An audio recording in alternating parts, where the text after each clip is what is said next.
దేశవ్యాప్తంగా జరుగుతున్న ఒకానొక చర్చ మూడోసారి ప్రధానమంత్రిగా నరేంద్ర మోదీ ప్రమాణ స్వీకారం చేసే అవకాశాలు ఉన్నాయా? మరి గతంలో ఆయన కంటే ముందు 3 సార్లు ప్రధానమంత్రులు అయిన వారు, అంతకన్నా ఎక్కువైన వారు ఎవరైనా ఉన్నారా? ఉంటే ఎవరు?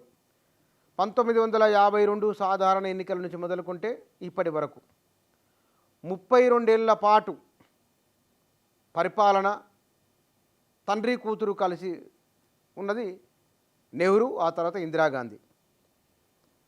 ఇందిరాగాంధీ పరిపాలన 1960లో ప్రారంభమైతే 66, ఆ తర్వాత 67, 71, ఎమర్జెన్సీ తర్వాత 80లో కాంగ్రెస్ పార్టీ అధికారంలోకి రావడం, ఇట్లా 3-4 సందర్భాలలో ప్రధానమంత్రిగా చేశారు. ఆమె 15 సంవత్సరాల పైబడి ప్రధానమంత్రిగా ఉన్నారు.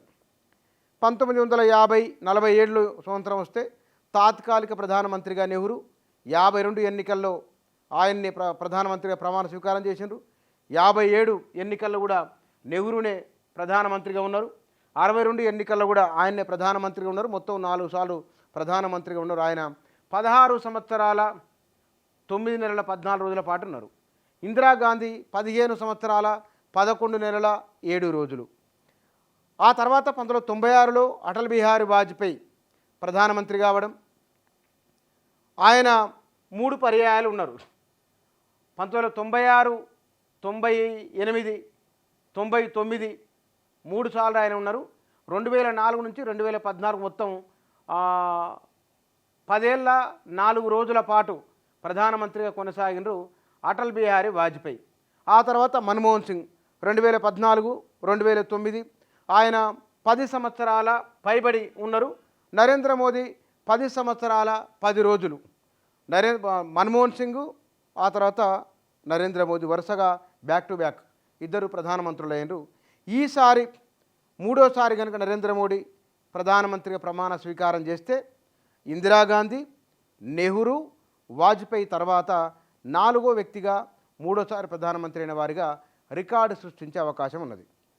మొత్తము చరిత్రలో 1952 సాధారణ ఎన్నికల నుంచి 2014 ఎన్నికల వరకు 32 సంవత్సరాల పాటు ఇందిరాగాంధీ, నెహ్రూ పరిపాలన, 10 సంవత్సరాల పాటు మన్మోహన్ సింగ్ పరిపాలన, 42 సంవత్సరాల పాటు ఈ దేశాన్ని కాంగ్రెస్ పార్టీ పరిపాలిస్తే ఇవి ఒక 20 సంవత్సరాల దగ్గర సుమారుగా 20 ఏళ్ల పాటు సుమారుగా బీజేపీ పరిపాలించినట్లు.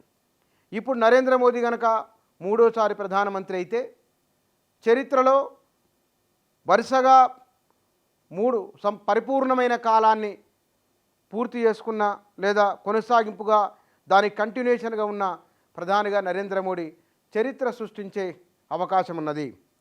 అందుకే ఆయన ఈసారి ఎన్నికల్లో మునుపటి కంటే కూడా నినాదాలు, బీజేపీ నినాదం మారిపోయింది. వికసిత్ భారత్ అనేది సంకల్ప పత్ర, మోదీ సంకల్పం ఏమున్నదో, ఏ మార్పులు భారతదేశంలో రాబోతున్నాయో ఆ మార్పుల కంటే కూడా భావోద్వేగాలకు సంబంధించిన విషయాలే ఈ లోక్సభ ఎన్నికల్లో ప్రధానమైన పాత్ర వహించినాయి. అవన్నీ కూడా మనం ఎన్నికల ప్రచారంలో కనబడినవి, వినబడినవి, కనబడి వినబడుతూ ఉన్నాయి కూడా. మరి హ్యాట్రిక్ కొట్టేందుకోసమై నరేంద్ర మోదీ చేస్తున్న ప్రయత్నం ఏ మేరకు ఫలిస్తుందో చూడాలి.